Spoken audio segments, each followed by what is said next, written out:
નમસ્કાર વિદ્યાર્થી મિત્રો, ગુડ મોર્નિંગ. જ્ઞાનપથ વિદ્યાલય મોરબીની અંદર તમારું હાર્દિક સ્વાગત છે. ધોરણ 12 વિષય વાણિજ્ય વ્યવસ્થા અને સંચાલન, જેને આપણે કહીએ છીએ બી.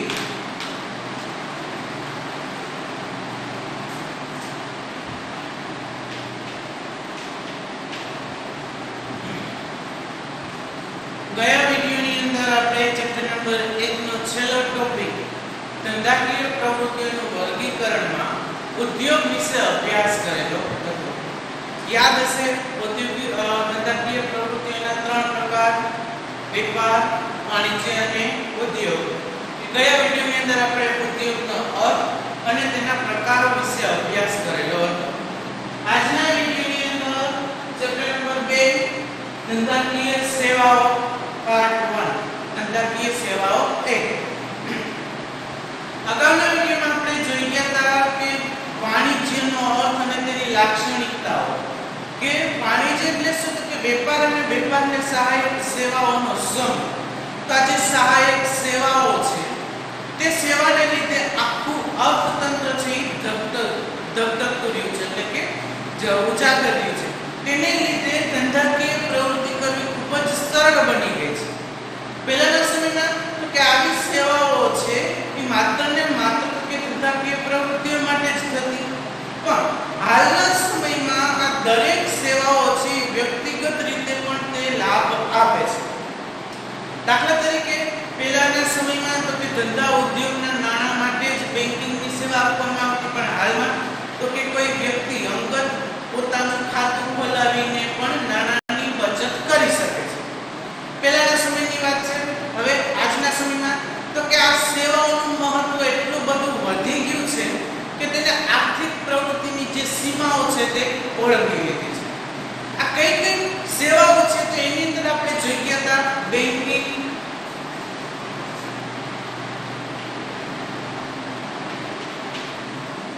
વીમો, આડતિયા એટલે દલાલ, સંદેશા વ્યવહાર,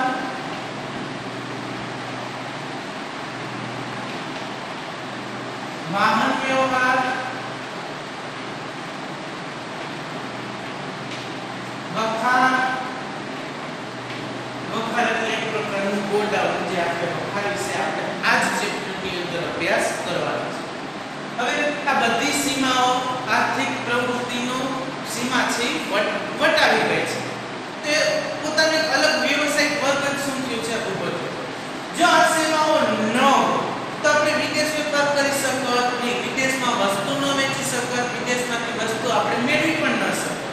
એટલા માટે કહી શકાય છે કે આ આનુષંગિક સેવાઓને કારણે આખું વિશ્વ છે કે ગામડું બની ગયું છે. કારણ કે બીજા દેશમાં બનતી વસ્તુઓ આપણે આપણી જ્યાં જગ્યા છે, આપણે જ્યાં રહીએ છીએ ત્યાં આપણે મેળવી શકીએ છીએ. શેને લીધે? તો કે આ સેવાઓને લીધે. એટલા માટે ધંધાકીય સેવાઓ ભણવી ખૂબ જ અગત્યની છે. હવે પ્રસ્તાવનાની અંદર શું કરી શકાય? તો કે તેનું કહી કે અર્થતંત્રમાં સેવાનું મહત્વ ખૂબ જ વધતું ગયું છે.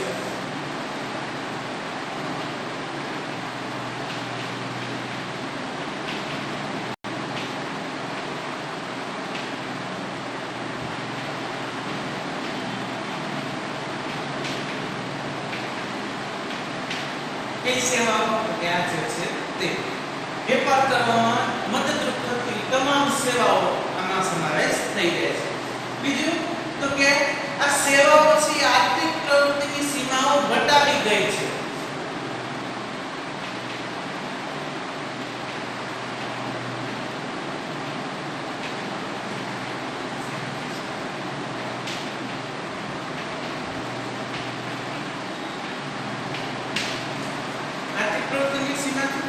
વટી ગઈ છે. એટલે આનો અત્યારે શું થયો છે કે અલગ વ્યવસાયિક વર્ગ ઉભો થયો છે. આ સેવાઓને લીધે આખું વિશ્વ છે એક શું છે બજાર છે અથવા એક ગામડું છે.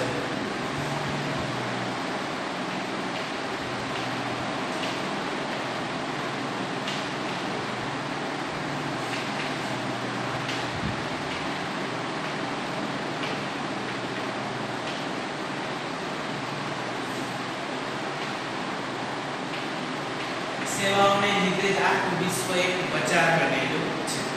તેથી આ સેવાઓ વિશે અભ્યાસ કરવો, સેવાને વ્યવહારિક જીવનમાં જોવા માટે તેને સમજવા માટે એનો અભ્યાસ કરવો ખૂબ જ જરૂરી છે.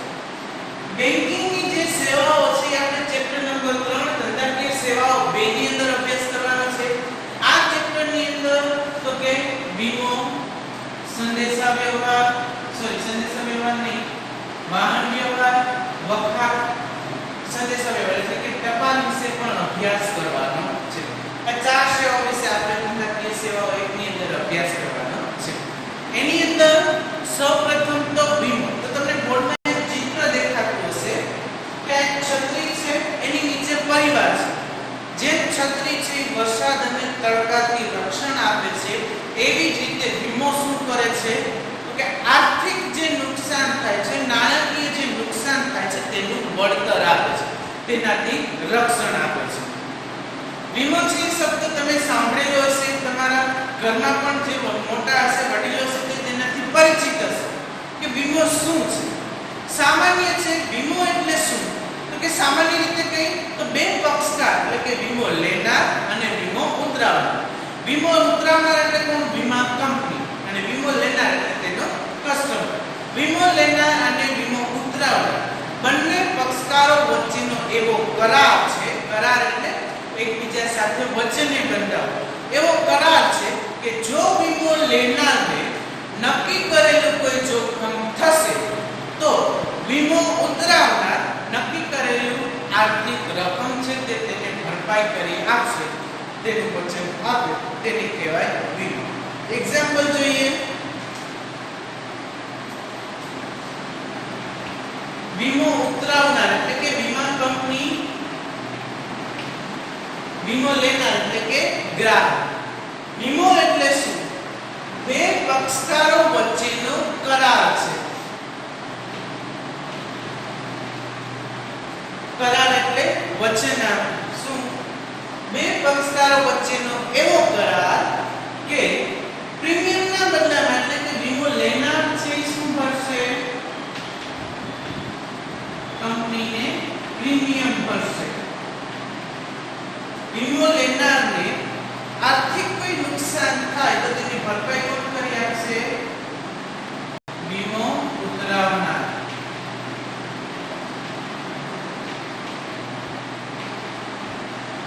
હવે વ્યવસ્થિત સમજીએ. બે પક્ષકારો વચ્ચેનો એવો કરાર કે વીમો લેનારને પ્રીમિયમના અવેજમાં વીમો લેનાર શું ભરશે? પ્રીમિયમ. એના બદલામાં વીમો ઉતરાવનાર વીમો લેનારને જો કોઈ આર્થિક નુકસાન થાય તો તેની ભરપાઈ કરી આપશે તેવું વચન આપવું અથવા તો તેવો કરાર કરવો એટલે શું થાય? વીમો. ફરીથી જોઈએ. બે પક્ષકારો વચ્ચેનો એવો કરાર કે વીમો લેનારને પ્રીમિયમના અવેજમાં એટલે કે વીમો લેનાર શું ભરશે? પ્રીમિયમ ભરશે. તેના બદલામાં વીમો ઉતરાવનાર શું કરશે તો કે જો વીમો લેનારને આર્થિક નુકસાન થાય તેની ભરપાઈ વીમો ઉતરાવનાર કરી આપશે તેવું વચન એટલે વીમો. બે પક્ષકારો વચ્ચેનો એવો કરાર કે વીમો લેનારને પ્રીમિયમના અવેજમાં વીમો ઉતરાવનાર પાસેથી એવું વચન મેળવે છે કે જો વીમો લેનારને નક્કી કરેલ જોખમ થશે તો વીમો ઉતરાવનાર તેને આર્થિક નુકસાનનું ભરપાઈ કરી આપશે. શું કીધું? પ્રીમિયમ ભરે છે, બદલામાં વીમો ઉતરાવનાર પાસેથી એવું વચન મેળવે છે કે જો મને નક્કી કરેલ જોખમ થશે તો તેનું ભરપાઈ કોણ કરી આપશે? વીમો ઉતરાવનાર. બરાબર. ફરીથી એકવાર. બે પક્ષકારો વચ્ચેનો એવો કરાર કે વીમો લેનારને પ્રીમિયમના અવેજમાં વીમો ઉતરાવનાર પાસેથી એવું વચન મેળવે છે કે જો વીમો લેનારને નક્કી કરેલ જોખમ થશે તો વીમો ઉતરાવનાર તેને આર્થિક નુકસાનનું ભરપાઈ કરી આપશે. માની લો કે વીમો લેનાર પ્રીમિયમ ભરે છે અને બદલામાં નક્કી કરે છે કે જો વાહન વ્યવહાર દરમિયાન તેના માલ સામાનને કોઈ નુકસાન થશે તો એ નુકસાન પણ ભરપાઈ કરી આપશે વીમો ઉતરાવનાર. આ નક્કી કરેલું જોખમ થશે તેનું આર્થિક ભરપાઈ પણ કરી આપશે વીમો ઉતરાવનાર. આવો કરાર એટલે વીમો. આ જે કરાર છે એ લેખિતમાં હોય તો એને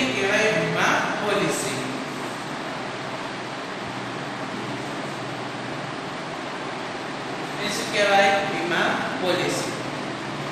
વીમો છે બે પક્ષકાર વચ્ચેનો કરાર છે, પરંતુ એ સામાન્ય કરાર નથી કે જેમ ભાગીદારી હોય, બે વ્યક્તિઓ ભેગા મળીને વચને બંધાતા હોય, કરાર કરતા હોય, એવો સામાન્ય વીમો નથી. કાયદા દ્વારા પણ વીમાને સામાન્ય કરારથી જોડી શકાતો નથી. કેમ સામાન્ય કરાર નથી? તો કે વચને બંધાણા છે અને આર્થિક નુકસાનનું ભરપાઈ કરવાનું છે, તેથી તે સામાન્ય કરારથી એકદમ અલગ છે અને વિશિષ્ટ કરાર બનીને રહે છે. વીમાનો મૂળ હેતુ શું હોય છે? તો કે સમાજની સેવા. એટલે વીમો છે એના મૂળ સામાજિકતા સાથે જોડાયેલા છે કે સમાજ છે એને કોઈ નુકસાન થાય તો એનું આર્થિક ભરપાઈ કરી આપવાનો હેતુ કોનો છે? વીમાનો. તેથી તે એક સામાન્ય કરાર નથી, વિશિષ્ટ કરાર છે અને કાયદા દ્વારા તેને સામાન્ય કરાર પણ ન કહી શકાય, તેને વિશિષ્ટ કરાર કહેવામાં આવે છે. સામાજિકતા સાથે જોડાયેલા છે, તેથી તે અમુક સિદ્ધાંતોને આવરેલો છે કે અમુક સિદ્ધાંતો દ્વારા અમુક સિદ્ધાંતોનું પાલન કરીને જ વીમાનો કરાર થઈ શકે છે. જેની અંદર પહેલો સિદ્ધાંત છે સંપૂર્ણ ભરોસાનો સિદ્ધાંત.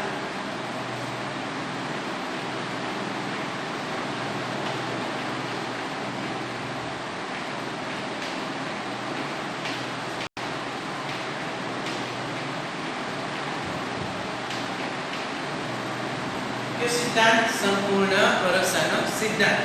અગાઉ આપણે જોઈ ગયા કે વીમાનું મૂળ શું છે? તો કે સામાજિકતા સાથે જોડાયેલો છે, સમાજની સેવાનો એનો હેતુ છે. તો બંને પક્ષકારો જ્યારે કરાર કરતા હોય ત્યારે કરારને આવરી લેતી તમામ બાબતો છે એકબીજા સાથે શેર કરવી જોઈએ, એકબીજાને જણાવવી જોઈએ. કોઈ પણ માહિતી, વીમાને લગતી કોઈ પણ માહિતી છે છુપાવવી જોઈએ નહીં. એકબીજા ઉપર ભરોસો રાખીને તમામ માહિતી છે એ આપવી જોઈએ. જો તમામ માહિતી છે એ આપી દે તો સંપૂર્ણ ભરોસાનો સિદ્ધાંત છે તેનો અમલ થઈ ગયો કહેવાય. વીમો ઉતરાવનાર છે એ વીમો લેનારને તમામ માહિતી આપશે.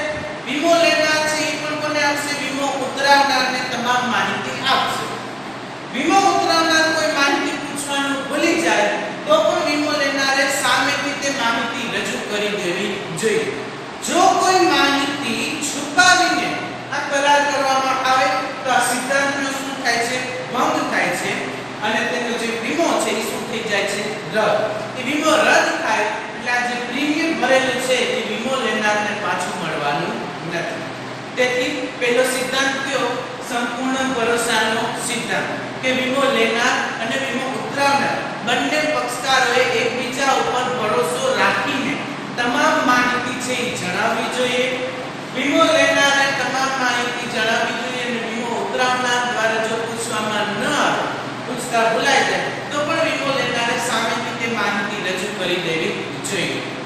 જો કોઈ માહિતી છુપાવીને કરાર થાય તો તે સંપૂર્ણ ભરોસાના સિદ્ધાંતનો ભંગ ગણાય છે અને તેનો જે વીમો છે, તેની જે વીમા પોલિસી છે તે રદ ગણવામાં આવે છે અને વીમો લેનારે જે પ્રીમિયમ ભરેલું છે તેની રકમ પણ તેને પાછી મળવાની નથી.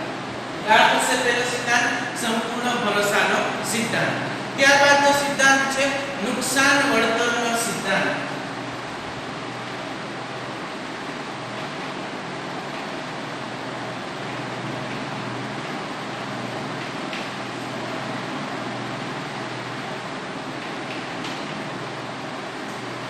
જો નામ સાંભળીને તમને ખબર પડી જતી હશે આમાં શું આવશે? તો કે નુકસાન જેટલું થાય છે એનું વળતર મળશે. તમે એમાંથી કમાણી કરી શકતા નથી. દાખલા તરીકે તમારી કોઈ મિલકત છે એનો તમે 1 લાખનો વીમો લ્યો છો. 1 લાખનો વીમો લ્યો છો અને વસ્તુ છે એનું પૂરેપૂરું નુકસાન થયું છે. નુકસાન થયું છે 5 લાખનું, પણ તમે વીમો કેટલાનો લીધો છે? 1 લાખનો. તો તમને નુકસાનનું વળતર કેટલું મળશે? 1 લાખ. એવી રીતે વસ્તુ 5 લાખની છે અને તમે 5 લાખનો વીમો લીધો છે અને વસ્તુ છે એનો સંપૂર્ણ નાશ થઈ ગયો તો તમને તો કે 5 લાખ રૂપિયાનું નુકસાન વળતર મળી જશે. આ વીમા દ્વારા તમને જે નુકસાન થાય છે એનું વળતર મળે છે. વીમા દ્વારા તમે કમાણી કરી શકતા નથી. જેટલો વીમો ઉતરાયો છે એટલો જ તમને વળતર મળશે અથવા તેનાથી ઓછું પણ મળે, એનાથી વધારે તમને મળવાનું નથી. એટલે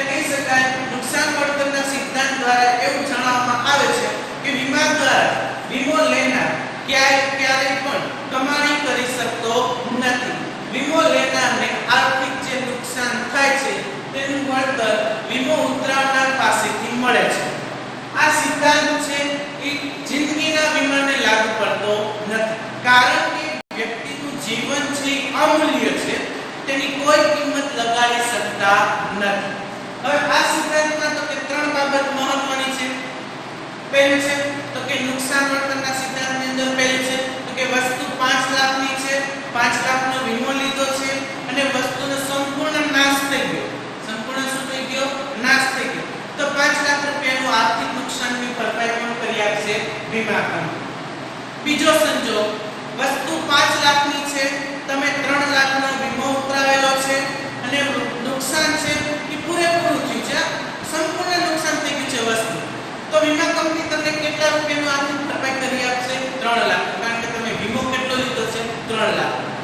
એવી રીતે ત્રીજો સંજોગ કે તમે નુકસાન વીમો લીધો છે 5 લાખનો અને નુકસાન કંઈક 2 લાખનું થયું છે, તો વીમા કંપની તમને ગણતરીને આધારે 2 લાખ કે તેથી ઓછી રકમ જેટલું નુકસાન થયું છે તેની ભરપાઈ વીમા કંપની કરી આપશે. એટલે કહી શકાય કે આ સિદ્ધાંત દ્વારા કે વીમા દ્વારા કોઈ પણ પક્ષકાર વીમો લેનાર છે, વીમા દ્વારા નુકસાન વળતરના સિદ્ધાંત મુજબ વીમો લેનાર વીમા દ્વારા ક્યારેય પણ કમાણી કરી શકતો નથી. નુકસાન વળતરનો સિદ્ધાંત જિંદગીના વીમાને લાગુ પડતો નથી, કારણ કે વ્યક્તિનું જીવન છે તે અમૂલ્ય છે, તેની કિંમત આંકી શકાતી નથી. ત્યારબાદનો સિદ્ધાંત છે વીમા યોગ્ય હિતનો સિદ્ધાંત.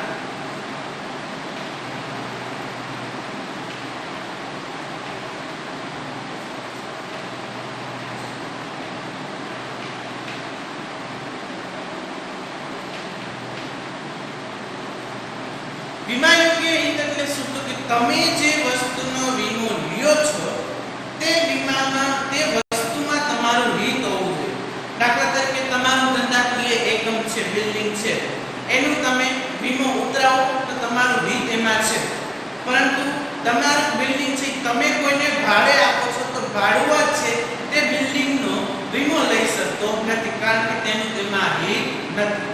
એટલે કહી શકાય કે વીમો જે વસ્તુનો કે મિલકતનો ઉતરાવવામાં આવે, વીમો લેનારનો તેમાં હિત હોવું જોઈએ. તમારા બુકમાં એક્ઝામ્પલ આપેલું છે, મકાન માલિક છે મકાનનો વીમો લે, પરંતુ ભાડુઆત છે ભાડે રહે છે તે વ્યક્તિ તે મકાનનો વીમો લેતા નથી, કારણ કે તેનું તેમાં હિત નથી. માલિકી હિત હોવું જોઈએ કે જે વસ્તુનો વીમો લ્યો છો તે વસ્તુની અંદર માલિકી હિત હોવું જોઈએ. હવે એની અંદર લખવું કઈ રીતે? તો કે વીમો લેનાર વ્યક્તિનું વીમા લાયક વસ્તુ કે મિલકતની અંદર વીમો લેનારનું હિત હોવું જોઈએ. પછી એક ઉદાહરણ લખી નાખવાનું. દાખલા તરીકે મકાન માલિક મકાનનો વીમો લે છે, કારણ કે મકાનના માલિકનું હિત છે. ભાડે લેનાર વ્યક્તિ તે મકાનનો વીમો લેતો નથી. ત્યારબાદ છે આ હક બદલાનો સિદ્ધાંત.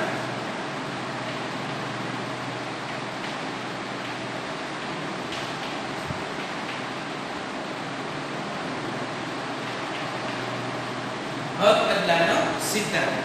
દાખલા તરીકે અગાઉ આપણે જોઈ ગયા હતા કે તમે વસ્તુ છે એનો સંપૂર્ણ વીમો ઉતરાવેલો છે, વસ્તુનો સંપૂર્ણ નાશ થયો છે. વીમા કંપની તેની આર્થિક ભરપાઈ કરી આપે એટલે એ વસ્તુ કોની થઈ જાય છે? વીમા કંપનીની. એટલે વસ્તુ ઉપર જે હક હતો એ શું થઈ જાય છે? બદલી જાય.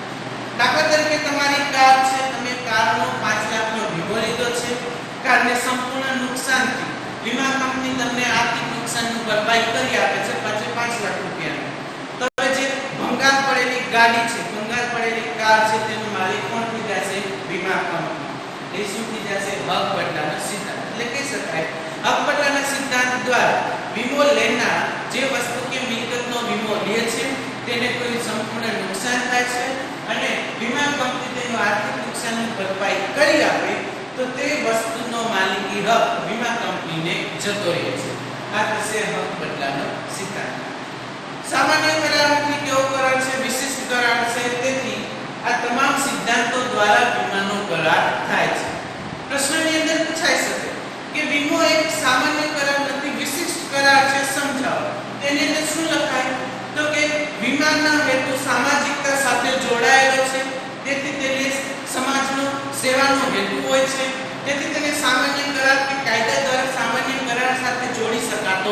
નથી. સમાજને કોઈ આર્થિક નુકસાન થાય તો તેની ભરપાઈ કરી આપવાનો હેતુ વીમા કંપનીનો છે, તેથી તે સામાન્ય કરાર કરતાં વિશિષ્ટ કરાર છે. તેથી તેને અમુક સિદ્ધાંતો આવેલા છે. તે સિદ્ધાંતો મુજબ વીમાનો કરાર થાય છે. તે સિદ્ધાંતો 4: સંપૂર્ણ ભરોસાનો સિદ્ધાંત, નુકસાન વળતરનો સિદ્ધાંત, વીમા યોગ્ય હિતનો સિદ્ધાંત અને હક બદલાનો સિદ્ધાંત. ચાર સિદ્ધાંતો પ્રશ્નની અંદર પૂછાય છે. તે વીમાનો અર્થ આપી તેના સિદ્ધાંતો જણાવો. વીમાનો અર્થ પર એકવાર જોઈએ. બે પક્ષકારો વચ્ચેનો એવો કરાર કે વીમો લેનારને પ્રીમિયમના આવેશમાં એ પ્રીમિયમ ભરશે, પણ એના બદલામાં વીમો ઉતરાવનાર પાસેથી એવું વચન મેળવે છે કે વીમો લેનારને જો કોઈ નક્કી કરેલું નુકસાન થાય તો તેની આર્થિક ભરપાઈ વીમો ઉતરાવનાર કરી આપશે. એ જે લેખિત કરાર હોય તેને વીમા પોલિસી તરીકે ઓળખવામાં આવે છે. તેના સિદ્ધાંતો તો કે સંપૂર્ણ ભરોસાનો સિદ્ધાંત, નુકસાન વળતરનો સિદ્ધાંત, વીમા યોગ્ય હિતનો સિદ્ધાંત અને હક બદલાનો સિદ્ધાંત. તેના નામ ઉપરથી જ તેની અંદરની થિયરી અથવા તેના અંદરનો જે કોન્સેપ્ટ છે તે યાદ રહી જાય તેવો છે. હવે પછીના વિડિયોની અંદર આપણે વીમાના અલગ અલગ પ્રકારો વિશે અભ્યાસ કરશું. હોમવર્કની અંદર વીમાનો અર્થ અને તેના સિદ્ધાંતો છે વિગતવાર લખીને પાકા કરવાના રહેશે. હવે પછીના વિડિયોમાં વીમાના અલગ અલગ પ્રકારો વિશે અભ્યાસ કરશું.